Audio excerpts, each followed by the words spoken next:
দাদা, দুর্গাপুজোয় ইলিশ মাছ আমাদের অত্যন্ত পছন্দের একটা খাবার। আপনারা হঠাৎ করে ইলিশ রপ্তানি বন্ধ করে দিলে আমরা তো বিপদে পড়ে যাব। দয়া করে এমন কাজ করবেন না দাদা। 41টা নদীর মধ্যে 33টা নদীতে আপনারা ইচ্ছে মতো উজানত বাদ দিয়েছেন, যখন মন চাই খুলে দেন। এই যে কয়েকদিন আগে বাদ খুলে দিয়ে আমাদের দেশকে একবারে ডুবে দিলেন, লাখ লাখ মানুষ সর্বশান্ত হয়ে গেল, অনেক মানুষ মারা গেল। তখন মনে আসলো না দাদা যে আমাদের ইলিশ ছাড়া আপনাদের চলে না?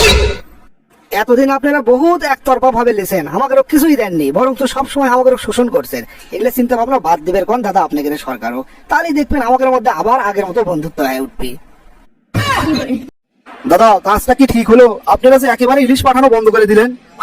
আপনারা তো একসময় হঠাৎ করে আমাদের গরু পাঠান বন্ধ করে দিয়েছিলেন, এখন যদি ইলিশ নিবে দিচ্ছেন তাহলে একটা ইলিশের পরিবর্তে একটা করে গরু পাঠা দেন, হিসাব বরাবর।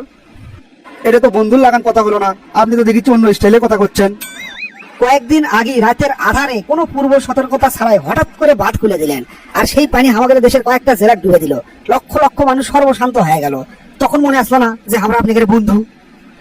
বন্দুক থেকে খালি নেবেনই, বন্দুক কিছু দেবেন না, সেটা আবার কেমনে বন্ধুত্ব হয় দাদা?